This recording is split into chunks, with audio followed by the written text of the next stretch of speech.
이재명 더불어민주당 대표가 윤석열 대통령과의 양자회담에서 언급한 스웨덴 연구기관의 한국 독재와 관련 연구 보고서가 한국에 대한 기본적인 사실관계조차 잘못 서술한 부실한 보고서였던 것으로 드러났다. 스웨덴 민주주의 연구소 V-DEM이 발표한 2024년 민주주의 보고서에는 한국과 관련한 구체적인 기술이 간단히 약 한 문단가량 담겼다.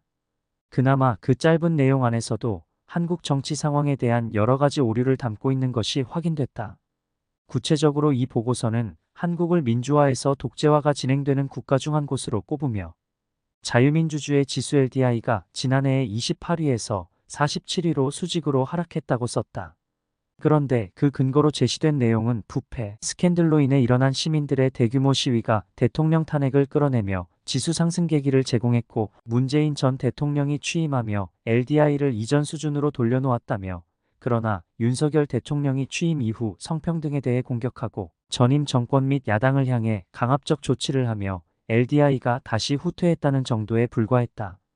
윤 대통령이 권력 남용을 언급하면서는 검찰총장 재직 시 직무정지 처분에 대한 가처분 신청 내용을 근거로 들기도 했다. 특히 2017년 헌법재판소의 탄핵소추안 인용 결정으로 퇴임한 박근혜 전 대통령을 2016년에 퇴임했다고 쓰거나 한국의 대선이 2022년이 아닌 2021년에 열렸다고 쓰는 등 기본적인 사실관계가 어긋나는 부분도 있었다. 대통령 임기에 대해서도 처음에는 4년이라고 잘못 기재했던 것으로 알려졌다.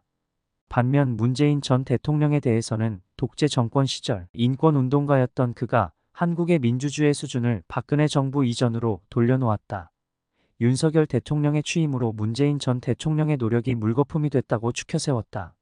한편 이 대표는 전날 윤 대통령과의 양자회담에서 A사용지 10장 분량에 모두 발언하며 모범적인 민주국가로 평가받던 우리 대한민국에 대해 스웨덴 연구기관이 독재화가 진행되고 있다는 연구 결과를 발표하기도 한다고 해당 보고서를 인용했다.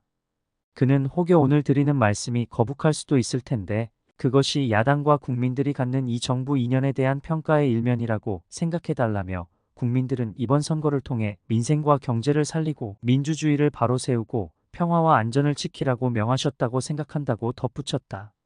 과연 현재의 대한민국이 독재국가인가요? 어떤 독재국가에서 청담동 술자리 같은 대통령에 대한 가짜뉴스를 야당 국회의원이 퍼뜨려도 처벌을 받지 않고 수많은 범죄 혐의로 재판을 받는 야당 대표가 고의로 재판을 지연하고 재판에 무단 불출석을 해도 사법적 불이익을 받지 않는 그런 독재국가가 어딨나요? 오히려 국회 다수당인 민주당이 의회 독재를 하고 있는 것 아닌가요? 여야 협의 없이 일방적이 법안 통과 혐의 없는 장관을 탄핵하고 헌법재판소에서 재판관 전원 기각이 나와도 국정 공백에 대한 사과 한마디 안 하는 민주당이야말로 의회 독재를 하고 있는 것입니다. 말로만 민생을 외치고 하는 짓은 특검, 탄핵같이 정쟁을 일삼는 데만 몰두하는 민주당과 이재명이 진짜 민주주의를 퇴행시키는 독재 행위입니다.